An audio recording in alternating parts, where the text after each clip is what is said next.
గుట్ట చైర్మన్ మరియు మాజీ చైర్మన్, మాజీ వైస్ చైర్మన్, కౌన్సిలర్లకు, మా కాంగ్రెస్ నాయకులకు తెలియజేయడం ఏమనగా, మన భాస్కర్ అన్న నిన్న విలేకరుల సమావేశం పెట్టి ఆయన నోటికి ఇష్టం వచ్చినట్టు మాట్లాడాడు. ఈరోజు గత ఎంపీటీసీ ఎలక్షన్లలో నర్సన్న నాయకత్వంలో కేసీఆర్ నియోజకవర్గమైన కేసీఆర్ సీఎంగా ఉన్నప్పుడు కూడా నర్సన్న తన స్వార్థ శక్తులు అన్నీ వినియోగించుకొని వైఎస్ ఎంపీపీడీసీలు తన సొంత డబ్బులతోటి ఈరోజు భాస్కర్ అన్న చాలా మాట్లాడుతున్నాడు. కానీ ఒక రూపాయి ఖర్చు కాకుండా ఆయన దగ్గర చెప్తున్నాడు, ₹1 కోటి తీసుకుంటూ 20 లక్షలు తీసుకుంటూ డబ్బులు తీసుకుంటూ, కానీ తన సొంత డబ్బులతోటి ఈరోజు నిన్ను వైఎస్ ఎంపీపీగా ఎన్నుకోవడం ఎవరి వల్ల అయింది? భాస్కర్ అన్న మర్చిపోయినవా? నువ్వు టీఆర్ఎస్ నాయకులతోటి టచ్లో ఉండి నిన్న సమావేశంలో నీకు ఎవరెవరు ఫోన్లు వచ్చినాయి తెలివా మాకు? ఈరోజు టీఆర్ఎస్ నియోజకవర్గ ఇన్ఛార్జ్ ప్రతాప్ రెడ్డి ఫోన్ చెప్పి 3.5 కోట్లు కంపెనీ దగ్గర తీసుకున్నాను చెప్తున్నాడు. అంటే నువ్వు టీఆర్ఎస్ నాయకులకు అమ్ముడు పోయినటువంటి మొట్టమొదటి వ్యక్తివి నువ్వు భాస్కర్నా. కానీ కాంగ్రెస్ నాయకుల గురించి, మా నర్సన్న గురించి మాత్రం మీరు మాట్లాడదు. ఈరోజు గరిక నర్సింగ్ని మన తూప్రాన్ మున్సిపల్ ప్రెసిడెంట్గా ఎన్నుకున్నారు. ఏ రకంగా ఎన్నుకున్నారు? ఈరోజు 2014లో నేను ఎంపీడీసీ నిలబడ్డా. నాకు చేయికి ఓటు వేయమని చెప్పకుండా నువ్వు ఎవరు సపోర్ట్ చేసినావు? ఆబోత్ వెంకటేష్ అని టీఆర్ఎస్ నాయకుడు చేసినావు. 2018లో నేను కౌన్సిలర్గా నిలబడ్డా కాంగ్రెస్. నువ్వు ఎవరు చేసినావు? ఇండిపెండెంట్ గుర్తు చేసినావు. మొన్న గత ఎన్నికలలో కూడా మన మాజీ చైర్మన్ జ్యోతి కృష్ణగా నిలబడితే నువ్వు ఒక రియల్ ఎస్టేట్ వ్యాపారి బొమ్మటికి సపోర్ట్ చేసుకుంటూ ఈరోజు ఒక టీఆర్ఎస్ కౌన్సిలర్కి సపోర్ట్ చేసిన వ్యక్తివి. ఈరోజు నువ్వు ఏ రకంగా ఈరోజు మున్సిపల్ ప్రెసిడెంట్కు నువ్వు అర్హునివి. ఈరోజు తూప్రాన్ మున్సిపల్ ప్రెసిడెంట్గా మేము భగవాన్ అన్న ఎన్నుకోవడం జరిగింది. ఎందుకు భగవాన్ అన్న ఎన్నుకోవడం జరిగిందంటే తన తల్లిదండ్రుల తండ్రి సర్పంచ్, మాజీ సర్పంచ్, ఈరోజు ఒక మన అల్లాపూర్కి సర్పంచ్గా చేసిండు, ఒక ఉప సర్పంచ్గా చేసిండు, గత ఎలక్షన్లలో కౌన్సిలర్గా చేసిండు. ఆయనకు అనుభవం ఉంది కాబట్టి ఈరోజు మున్సిపల్ ప్రెసిడెంట్కి ఆయన ఏకైక అర్హత వ్యక్తి అని చెప్పేసి మన నర్సన్న డిక్లేర్ చేయడం జరిగింది. దానిని ఏదో వీళ్ళు అది చేసిండు ఇది చేసిండని చెప్పి మీ స్వార్థ రాజకీయాలకు ఈరోజు మీరు ఎవరెవరైతే మాట్లాడారో అది కేవలం నర్సన్న శిష్యులు. మీరు ఈరోజు రోడ్ల మీద మీరు ఏదన్నా తిరుగుతుంటే కేవలం నర్సన్న మిమ్మలను ఈరోజు రోడ్డు మీద తీసుకొచ్చిండు. ఈరోజు మీరు ఈ స్థాయిలో ఉన్నారంటే కేవలం మా నర్సన్న మీద మీరు ఎలాంటి అభియోగాలు చేసినా మేము ఈరోజు ఈ తూప్రాన్లో ప్రెస్ మీట్ పెట్టడం జరుగుతుంది. రాను కూడా మన జిల్లా అధ్యక్షుడు, మన మెదక్ జిల్లా అధ్యక్షుడు అంజనేయులు అన్నకు, మళ్ళీ మన పిసిసి ప్రెసిడెంట్ మహేష్ అన్న గారికి ఈ ప్రతి విషయం మేము వాళ్ళ దృష్టికి తీసుకెళ్తాం. మా భగవాన్ అన్నను మున్సిపల్ ప్రెసిడెంట్గా ఎన్నుకోవడం జరుగుతుంది. మేము కేవలం వాళ్ళు చెప్పిన మాటలు కాకుండా ఈరోజు వాళ్ళకి ఏ అర్హత ఉందని మీ ఎంబడి 3-4 తిరుగుతున్నారు కాబట్టి మీరు వాళ్ళని చేసుకుంటున్నారు. మేము ఇంతమంది ఉన్నాం. మా నర్సన్న ప్రతి ఒక్కొక్కరికి ఏ పోస్ట్ ఇవ్వాలో ఆయన చేస్తాడు. ఆయన ఆధ్వర్యంలోనే మేము నడుస్తాం. ఈరోజు గజ్వేల్ కాన్స్టిట్యున్సీలో ఇది కూడా ఒక భాగమే. ఇది నర్సన్న అడ్డనే చెప్తున్నాం. గజ్వేల్ కాన్స్టిట్యున్సీ నర్సన్న అడ్డ. ఎందుకు? ఆయన నర్సన్న కూడా అధిష్టానానికి అనుకూలంగా చేస్తుండు, వ్యతిరేకంగా ఏ పని చేయడం లేదు. కౌన్సిలర్ మండల పార్టీ ప్రెసిడెంట్ శ్రీకమల్లేష్ గారికి, టౌన్ ప్రెసిడెంట్ భగవాన్ గారికి, మనారాబాద్ మండల ప్రెసిడెంట్ అంజనేయ గౌడ్ గారికి, అలాగే ఇక్కడ వచ్చిన సర్పంచ్లకు, మాజీ కౌన్సిలర్లకు, సెక్రటరీలకు, ముఖ్యంగా ఇక్కడ వచ్చిన సీనియర్ కాంగ్రెస్ కార్యకర్తలు, మా కాంగ్రెస్ కార్యకర్తలందరికీ నేను కృతజ్ఞతలు చెప్తూ, ఈరోజు మేము ఆనాడు పెద్దల సమీక్షంలో, కాంగ్రెస్ అధిష్టానం సమీక్షంలో మా ఎలక్షన్ అన్న గారు మేము అందరం జాయిన్ కావడం ఏంటంటే, మాకు ఏదైనా ఒక గుర్తింపు పదవి ఇస్తే మేము పార్టీలో జాయిన్ అవుతాము అని చెప్పేసి ఆ రోజు అధిష్టానంతో, నర్సన్నతో, ఇన్ఛార్జ్తో అందరితో మాట్లాడుకొని పార్టీలో జాయిన్ కావడం జరిగింది. మేము పార్టీకి పనిచేసినాం, 100% పార్టీకి పనిచేసినామని మాకు ఒక గుర్తింపు కూడా ఉంది. అంతకు ముందుకు 32,000 వేస్తే మేము పార్టీకి పనిచేసి మా పార్టీ వాళ్ళు పార్టీలో చేయనందుకు 64,000 వచ్చాం. పాత కొత్త అనేది పాత ఆయన ఉన్నాడు, ఆనే కృషి మీద కూర్చోడు, ప్రచారం చేయలే. మొన్న పాత ఆయన వచ్చాడు, పాత ఆయన వచ్చి ఏ ఒక్కరైన దగ్గర ప్రచారం చేసాడో మున్సిపల్లో చూపించాడు. 24 గంటలు మేము మున్సిపల్లో పనిచేసాం. పాత ఆయన వస్తాడు, కాలు మీద కాలు వేసుకొని కూర్చుంటాడు, ఆయన ఎంబడి వెళ్ళిపోతాడు. విశ్వరాజు వస్తాడు, విశ్వరాజు 3 రోజుల ముందు విశ్వరాజు అంటాడు, నాకు 3 రోజుల ముందు నా దగ్గర పైసలు లేవు నిలవడం. పాపం మన షారూక్ అప్పటిదప్పట్లు వచ్చి 34 ఓట్లతో ఓడిపోయిందంటే అది పుణ్యము విశ్వరాజు. షారూక్ పాపం ఆ 34,000 ఓట్లతో ఓడిపోయినాడు కాదు, 300 ఓట్లతో గెలిచిండు మా లిస్ట్. షారూక్ ఓన్లీ 2 days బిఫోర్గా కౌన్సిలర్ ప్రకటిస్తే 300 ఓట్లతో గెలిచినాడు. అంత మెజార్టీ తెచ్చుకుంటా అంటే అదే ఆయన విశ్వరాజు ఆయనకు పులి ఉంది అని ఆయన మంచం కింద పడిపోయింది. అదే షారూక్ పులి లెక్క లేచి వచ్చి కూర్చుంటే ఈరోజు షారూక్ని యాక్సెప్ట్ చేస్తున్నాం. పార్టీలల్లా కూర్చొని చెవులు కొరికి ఉన్న పార్టీని అంత ఖరాబ్ చేసేది కొంత మల్లారెడ్డికి ఏం మాట్లాడతాడు? మల్లారెడ్డి నరసన్న లేకపోతే మల్లారెడ్డికి పదవి లేదు, ఆయన భవిష్యత్తు లేదు, ఏం లేదు. మల్లారెడ్డిని గెలిపించింది నరసన్న గెలిపిస్తే ఆయన సర్పంచ్ అయ్యి ఇలా రోడ్ ఎక్కింది. నరసారెడ్డిని తిట్టే అర్హత ఈడ కదా, ఇక్కడ మా ఈ మండలంలో కానీ ఇలా కూడా అలాగే ప్రెస్ మీట్ పెట్టే వాళ్ళకి అర్హతనే లేదు నరసన్న తిట్టేది. నరసన్న అనుకుంటే డబ్బులకే ఆయన నరసన్న డబ్బులకే ప్రిఫరెన్స్ ఇస్తే ఈరోజు ఎక్కడో ఉంటుండే. ఆయన నరసన్న డబ్బులకు ప్రిఫరెన్స్ ఇవ్వడు, అందరికీ తెలిసి ఉండాలి. ప్రతి రోడ్ వచ్చి మీ సెటిల్మెంట్ కరెక్ట్ లేవని పక్కకు పెడితే నాకు డబ్బులు ఇవ్వలేదు. నువ్వు అన్ని సెటిల్మెంట్ రాజేవరా నాయన మా గోపాల్ అన్నట్టు. నువ్వు బకాసురుని, నువ్వు నరసన్న కాదు. మా కాలాకళ్ళు దేవుళ్ళని మింగుతావు, భూములను మింగుతావు, మళ్ళీ మీకు నుంచి పక్కల మీద నిలలేదు. నీకు అలవాటు ఉంది. పాపం మళ్ళా నాకు ధైర్యం లేక కూడా నేను కొంతమంది మందు ఒప్పించాడు, తాగి మోసుకున్నావు. మంచి లెక్క మాట్లాడుకోవాలి, మంచి ఉన్నది. పదవి చేసినావు, సర్పంచ్ చేసినావు, పార్టీ ప్రెసిడెంట్ ఇచ్చిండు, నేను పక్కకు పెట్టలే. నువ్వు ఇంకితగానే మర్చిపోయి ఆయన మీద వ్యతిరేకం చేస్తే కూడా నేను పార్టీ ప్రెసిడెంట్ తీసేయలే. ప్రెసిడెంట్ రావు నిన్న దాకా కూడా ఆయనే ప్రెసిడెంట్ తీయలే. ఎంతో మంది చేసినా కాదు, మనం ఇచ్చినా ఉండాలి అన్న ఘనత పెద్ద గొప్ప మనసున్న నరసన్న మాట. అటువంటిది నా మీద పైసలు ఇచ్చి పైసలు ఇవ్వలే. మేము పార్టీకి పనిచేస్తాం. ఒక ఎలక్షన్ రెడ్డి గారు అంటే బ్రాండ్, ఆయన ఏమున్నామంటే మేము బ్రాండ్. ఆయన మాట కట్టుబడి నరసన్న ఆయన కట్టుబడి అందరూ అన్నారు ఒక్కటి వదలమని వీళ్ళందరికీ రిక్వెస్ట్ చేసి చెప్పుకుంటాం. వీళ్ళంతా కారా మల్లారెడ్డి ఒకటే చేసిండా పని పాటికి, నరసన్న భాస్కర్ రెడ్డి ఒకటే చేసిండా, విశ్వరాజు ఒకటే చేసిండా, వీళ్ళంతా చేయలేరా పని? వీళ్ళకు కూడా ఒప్పించాడు. ఒప్పించి మనం ఒక పెద్ద మనిషికి మాట ఇచ్చినాం, నా కడప పదవి మీకు ఎవరికైనా అర్జెంట్ చేస్తాను అందరికి ఒప్పిస్తే. పార్టీలో పదవులు ఇస్తేనేమో నరసన్న సెటిల్మెంట్ చేయలేడు, పదవులు ఇవ్వకపోతేనేమో పైసలకు సెటిల్మెంట్ చేసుకుంటాడు వీళ్ళకి. మరి పదవులు మీరు పైసలు ఎందుకు ఇచ్చారా నాయన?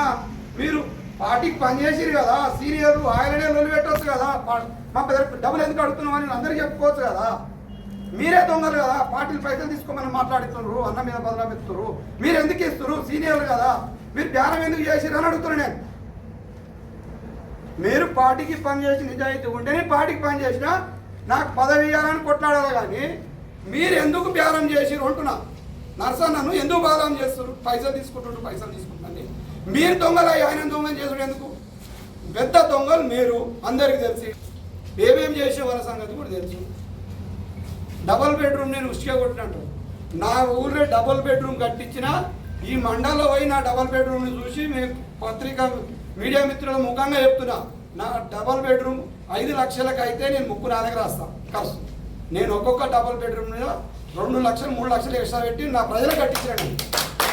అది నా కనుక మీరెక్కడ నాయన నువ్వు పార్టీ ప్రెసిడెంట్ ఇచ్చి నీ ఊరు ఇప్పటి వరకు ఇందిరా మిల్లు ఒక్కటి కట్టిపీల నువ్వు తీసుకొని ఇప్పించినవి ఊరు కట్టిపీ 1 లక్ష రూపాయలు పెట్టి నువ్వు నా గురించి మాట్లాడితే నీకు అసలు జీవితాంతమే లేదు.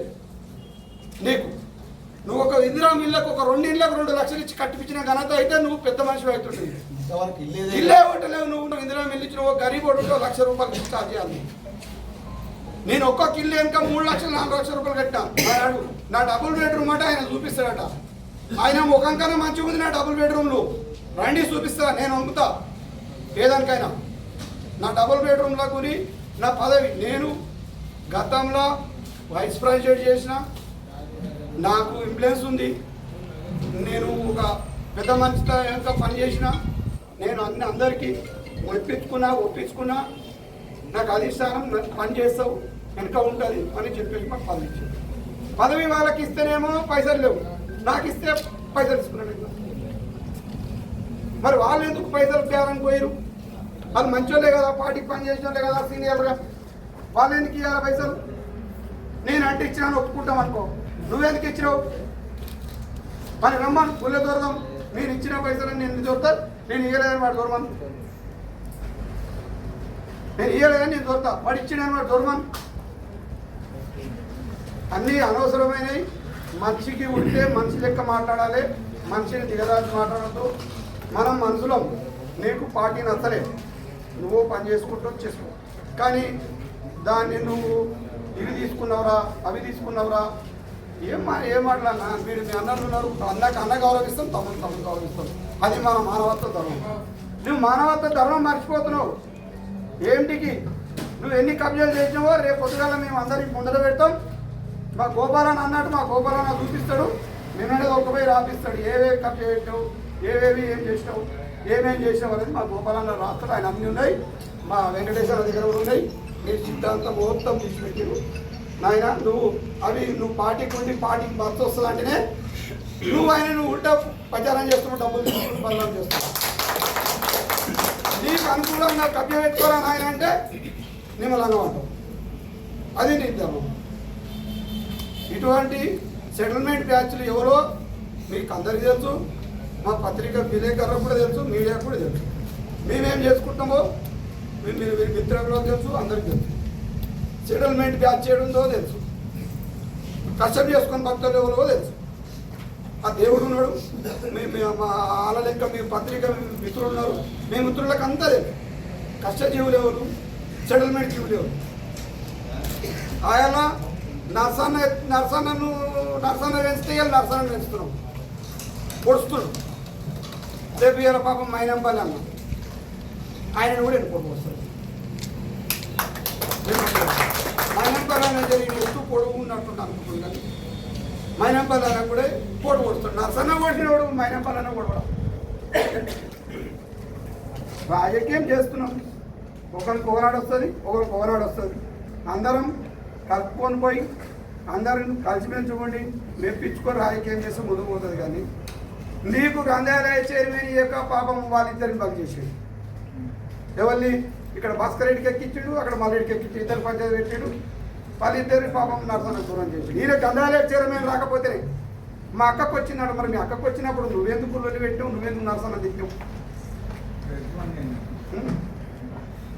మీ అక్కకు వచ్చినప్పుడు అందరం సంతోషం అయిపోతుంటాయి కదా. అన్న నాకు ఇంకోటి ఇయ్యే, మా అక్కకే ఇచ్చినావు సంతోషం, నాకు ఒకటి ఇస్తే నేను కూడా నియమడి ఉంటాను, నేను రుణపడి ఉంటా అంటే సరిపోతుంది కదా. నర్సన్న పెద్ద మనసు చేసుకొని చేస్తుంది కదా. తిట్టి నువ్వెంత, ఇదెంత, అదెంత తిట్టి ఆయన నేను తిట్టాను అడుగు. ఆయన పాపం ఈయన ఏం చేస్తాం, పదవులు అంతా ఒక తారీఖు చేసుకుంటుంది. ఇంకా అందరికి పదవులు వస్తాయన్న, పదిలో కొన్ని పదవులు ఉంటాయి, అందరికి పదవులు వస్తాయి. పదవులు రాలని వాళ్ళందరినీ ఇప్పుడు ఇక భాస్కరన్నకు పంచాయతీ పెట్టి ఇటు దూరం చేసిండు, మళ్ళా నాకు పంచాయతీ పెట్టి అటు దూరం చేసిండు. వాళ్ళ పుణ్యం అంటే ఏం చేసి నర్సన్న కోపం వచ్చి మంచోడు కావాలంటే నన్ను ఎప్పుడు లేకపోతే వాళ్ళకి ఇచ్చేది. ఇదివరకు 2 గడువులు వాళ్ళే గడిచేది, 2 సంవత్సరాలు ఆయన 2 వాళ్ళు కొట్లాడి నర్సన్నకు నచ్చి మనకిస్తే వీళ్ళు మళ్ళీ పదవి ఇవ్వడంతో ఒక తన పోయి భజన చేసుకోవడం కూర్చుంటే అమ్మ మళ్ళాన మర్చిపోదు. మళ్ళాన రుణం, నర్సన్న రుణం ఇంకా తీసుకోలే. ఆయన ఆత్మశాంతికే, ఆయన ఆత్మశాంతి ఇది ఎవరో ఎక్కిస్తే శిక్షింది. కానీ రాత్రి ఆత్మవిమర్శనం తెలుసుకుంటే ఆయనకి ఏమనిపిస్తుందో రాత్రి. ఇట్లా ఒక దేవుణ్ణి అన్నం పెట్టే దేవుని తిట్టుడు అది మన మంచి ధర్మం కాదు. మనం నువ్వు నీకు ఇష్టం లేకపోతే సబ్జెక్ట్ వెళ్ళిపోవాలి. సహజం మన మనసుతో నేను బాధన్నాను ఇట్లా కూర్చోవాలి. కానీ ఎదుటి మనిషిని కించపరిచేవాడు మాట్లాడద్దు. మళ్ళా నువ్వు జర మాటలు కూడా నేర్వకపోతే ఎవరైనా స్క్రిప్ట్ రాపించుకొని పెట్టుకోయి నోటికి వచ్చాడు మాట్లాడకు. దయచేసి అందరినీ ఆగవకు, పెద్ద మనుషులు. రాజకీయం నువ్వు మాట్లాడేది రాజకీయ విధంగా అది ఎవరికి కూడా నచ్చలేదు. మళ్ళా నువ్వు వస్తే కూడా గిట్నే అయితే మూడుగాడు ఉండని ఎవరు మళ్ళీ నేను నెక్స్ట్ టైం యాక్సెప్ట్ చేయడు. జర మంచి మాటలు నేర్చుకొని ప్రజలకు నెక్స్ట్ అదే పదవులు వస్తాయి. ఎక్కడవో పదవులు ఎక్కడవో ఇలా కొట్లాడుతాం, రేపు కలిసిపోతాం. అదంతా కామనే. అని రంగాయపల్లి ఏందే రంగాయపల్లి స్టీల్ కంపెనీ కాడ మరి రాలేదు దాని అయింది కదా దాని విషయం. ఎంఎస్ అగర్వాల్ స్టీల్ కంపెనీ కాడ ఎవరైతే ప్రతాప్ రెడ్డి నర్సన్న మీద కానీ అక్కడ ఉన్న లీడర్ల కానీ పైసలు 3,50,00,000 తీసుకుంటాను అంటుంది కదా. రేపు నర్సన్న గారు వచ్చి వాడు హనుమాన్ల గుడి కొత్త కట్టించిన నేను సొంత డబ్బుతో ఒక 10 గదులు ఎవరు తీసుకోవాలి. ఆ గుళ్ళే నీళ్ళు పెడతాం. ఆ ప్రతాప్ రెడ్డి కానీ ప్రతాప్ రెడ్డి ఉన్న టీం కానీ వచ్చి హనుమాన్ల గుళ్ళే దొరాలి. దొరి ప్రమాణపూర్వకంగా వీళ్ళు ఇచ్చినాను. ఎవిడెన్స్ చూపిస్తాను, నేను కూడా ఎవిడెన్స్ చూపిస్తాను. నేను కూడా ఎవిడెన్స్ చూపించాలని నేను మొన్నదాకా అనుకున్నాను. నిన్న వచ్చిండు మరి ఎవిడెన్స్ అయితే మరి మీకు చూపించిండో చూపించడం మధ్యలో మేము కూడా పోయింది. చూపించినాడే ఎవిడెన్స్ చూపించాలి. గాలికి పుట్టినాడు అయితే గాలికి మాట్లాడతాడు, గాలికి మాట్లాడద్దన్నా. అందరు లీడర్లే, అందరికి మానవత్వం ఉంది, అందరికి గౌరవం ఉన్నది. ఓకేనా? ఇప్పుడు ఆయన టీఆర్ఎస్ మీటింగ్ కాదన్నా, ఇయరింగ్ మేము కూడా ఉంటామన్నా లీడర్లు. నువ్వు టీఆర్ఎస్ ఫోన్ కాల్లో పెట్టుకొని రరిరా అందరం మనం ఇక్కడ భోజనం చేద్దామని టీఆర్ఎస్ గ్రూప్లలో పెట్టి టీఆర్ఎస్ పార్టీ మీటింగ్ పెడితే ఇయరింగ్కు కాదన్నది. నీకు రాజకీయం చేస్తున్నావు వచ్చి ప్రతాపన్న. నీకు ఉంటే ఊరు 2 ఊర్ల జనాన్ని కూర్చునిపెట్టి న్యాయబద్ధంగా నువ్వు ఒక్కనివే రా, అది మేము యాక్సెప్ట్ చేస్తాం. కానీ గజ్వేల్కెంచి తూప్రాన్కెంచి మన వర్గాలకెంచి మంత్రులను చెప్పుకొచ్చి మా ఊరు జనంకు మేము ఉన్నామే. ఇంత గతంలో కూడా నడిచింది. గతంలో ఇయరింగ్లో కూడా ఇదే ప్రతాప్ రెడ్డి ఉన్నాడు, ఇదే ఇప్పుడు సర్పంచ్ ఎవరైతే ధర్నా చేస్తున్నా మాజీ సర్పంచ్ ఉన్నాడు, నేను కూడా ఉన్నాడు. మేము ఆ ఇయరింగ్లో మీరు కూడా చూసి మేము చెప్పినాం, మాకు తప్పిన అవసరం లేదని చెప్పినాం. అది ఇప్పుడు కూడా చెప్తాం అదే లెక్క ప్రకారంగా. ఏదో టీఆర్ఎస్ జెండా పెట్టుకొని టీఆర్ఎస్ బ్యానర్ పెట్టుకొని పోతే మేము పోమన్నాం. మేము కూడా చెప్తాం, మా ప్రజలకు మేము కూడా సమాధానం చెప్పుకుంటాం. మేము ప్రజలకు అలా తిన్నోళ్ళు ఎంతమంది ఉన్నోళ్ళు ఎంతమంది కూడా ఆ హనుమాన దేవుడు ఉన్నాడు, ఆయన వాళ్ళని చూసుకుంటాడే. ఈ మన పొద్దుగా వాళ్ళే చూసుకుంటాడు. అది ఏం కాదు, మా కంపెనీ తిన్నామని మేము ఉంటే మేము కులదొరికి అడిగి ఉన్నామన్నా.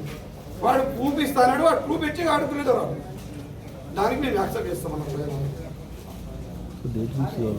చిన్న నర్సారెడ్డి కంపెనీ దగ్గరికి వస్తే ప్రూఫ్స్ తోటి సహా చూపిస్తామని చెప్పి అన్నాడు. నర్సారెడ్డి రాలేడు, అందుకే మేము ప్రూఫ్స్ చూపించలేదని చెప్పి అంటున్నారండి వాళ్ళు. నర్సారెడ్డి గారు కంపెనీ దగ్గరికి వస్తే ప్రూఫ్ ఇస్తామని చెప్పి అన్నారు. మీ మీద వదిలిపెట్టినాం కదా, మీరు చూస్తే కనబడతలేదా పేపర్? నర్సారెడ్డికే కనబడుతుందా? ప్రతాప్ రెడ్డికి విలాకాలకు ప్రజలకు కనబడతారు. డేట్ పెట్టుకుంటే అయిపోతుంది. ఇప్పటికైనా వాళ్ళు ఒక డేట్ ఇస్తే మేము ప్రూఫ్ ఇస్తాం. డేట్ ఎప్పుడన్నా తీసుకోమన్నా నేను రెడీ ఉన్నా. నర్సన్న తరపున కానీ నేను కానీ నన్ను రెడీ ఉన్నా. ప్రూఫ్ ఇస్తాను. వాళ్ళు ప్రూఫ్ ఇవ్వకపోతేనా మీరు అడగాలన్నది, అది నేనే అడుగుతున్నాను. ప్రూఫ్స్ వస్తే మేము చూపిస్తామని చెప్పి వాళ్ళు అంటున్నారు. పత్రికా ముఖంగా మేము కూడా అడుగుతున్నామే. ఇప్పుడు వాళ్ళు కూడా పత్రికా ముఖంగానే చెప్పింది కదా, మేము పత్రికా ముఖంగా చెప్తున్నాము. ఒకవేళ ప్రూఫ్ వాళ్ళు ఇవ్వకపోతే మేమేం చేయాలి? ఆయన అది కావాలి. గాలికి మాట్లాడితే గాలికి మాట్లాడి అదే పోతుంది. అదే డిమాండ్ ఏం చేయమంటావు? ఆయన ఏం చేయమంటావో మేము అంటున్నాం కదా. ఏం చేయాలి? రాజకీయంగా సన్యాసం పెట్టుకోతాడా? లేకపోతే ప్రూఫ్ ఇస్తే నేను రాజకీయం ఇవ్వాలని నేను మార్కెట్ కమిషన్ అది ఆ డిమాండ్ లేకపోతే వెళ్ళిపోవాలి. అదొక మాట ఏమో పెట్టుకొని నేను రెడీ ఉన్నాను. ఇప్పుడు ఇచ్చిన పదవులు ఇవోర్జినలా అవర్జినలా కాకపోతే గందరగోళం ఉన్నారు. అందరు మీ వాళ్ళే, ఒకటే కుటుంబం. వాళ్ళు మీ వాళ్ళే, మీరు మీ వాళ్ళే. అన్ని మేము కాంగ్రెస్ పార్టీ మేము ఏకీభవిస్తున్నాం. మనం ఏంటంటే మా ఇన్ఛార్జిని ఇప్పుడు నర్సన్న గజ్వేల్ కాన్సెస్ ఇన్ఛార్జ్. మేము పీసీసీ అన్నను కూడా పీసీసీ అన్నకు ఒక విజ్ఞప్తి ఏంటంటే మహేష్ కుమార్ అన్న గారు ఒక గజ్వేల్ ఇన్ఛార్జ్ ఉంది కాబట్టి మమ్మల్ని అందరినీ గతంలో అందరి కూడా పార్టీ ప్రెసిడెంట్లు అయ్యి అన్ని లెటర్ తీసుకున్నాం, అన్ని మనం ఇచ్చినాం, అప్లికేషన్ ఇచ్చినాం. అప్లికేషన్ల ప్రకారంగా ఏ ఒక్కరికి ఫోన్ రాలేదన్న ఉద్యోగం ఫోన్ రావాలి. నీ కేటగిరీ ఏంది, నీ కేటగిరీ పార్టీ సీనియర్ ఎంత నీదెంతుంది నాదెంత ఉందని ఫోన్ రావాలి. రాసిచ్చినాం. మా కేటగిరీ ఏంది, ఎన్ని సంవత్సరాల సీనియర్ ఉండని గోపాలను రాసిచ్చాడు. 8 సీనియర్ రాసిచ్చామని నేను వైస్ ప్రెసిడెంట్ చేసిన, నేను నాకు ఇంత ఎక్స్పీరియన్స్ ఉంది, అనుభవం ఉందని నేను రాసిచ్చాను. పెట్టానా రాసిచ్చాను, అందరూ రాసి. మరి ఏ ఒక్కరికన్నా సరే ఈ ఇచ్చిన లెటర్లన్నా సంప్రదించి నర్సన్న మీరు ఇస్తే మేము యాక్సెప్ట్ చేస్తాం. ఇప్పటికైనా వాళ్ళు మాకు అది కాదు. కానీ అందరి పిలిచి ఒక ఇన్ఛార్జ్ పిలిచి వీళ్ళందరూ ఇచ్చిన పెట్టుకున్న ఎవరైతే లెటర్ ఇచ్చిన వాళ్ళు పెట్టుకున్నారు కదా, ఈ అందరిని పిలిచి నర్సన్నను కూర్చొని పెట్టిస్తే మేము మాకు ఏం ప్రాబ్లం లేదన్నమాట, అభ్యంతరం లేదు. దానికి మేము ఎక్కి కానీ పదవులు ఇచ్చిన మేము కూడా ఏమనలేదు. కానీ పదవులు ఇచ్చినాక పదవులు ఇచ్చిన వాళ్ళే ఇంకో అదే కాంగ్రెస్ పార్టీని తిడితేనే మాకు బాగలేదన్న. మా పీసీసీ అన్న కూడా దయచేసి చెప్తున్నాం, 2 గ్రూపులు పెట్టకుండా ఇప్పుడు నువ్వు ఇచ్చిన ఆయన సంతోషంగా తీసుకొని పదవిని ముందుకు తొలకపోవాలి. కానీ పదవి ఇవ్వగానే ఇన్ఛార్జిని వచ్చి తీర్చడం అది బాధాకరం అన్న. అది మా పీసీసీ అన్న కూడా గుర్తించి ఇట్లా రేపు పొద్దుగాల మా పీసీసీ అన్న కూడా ఇటువంటి అవమానం జరిగితే కూడా బాగుండదు కదన్న. ఇప్పుడు ఈయన జరిగిన అవమానం రేపు ఆందోళన కూడా ఉంటుంది, ఎంత పెద్దోనికైనా ఎంతకైనా ఒకటి ఉంటూనే ఉంటుంది. ఈ అవమానం కూడా అటు జరిగితే ఆయన కూడా మాకు పార్టీలో బాగుండదన్న. ఈ జరగకుండా చూసుకోవాలని కోరుకుంటున్నాం.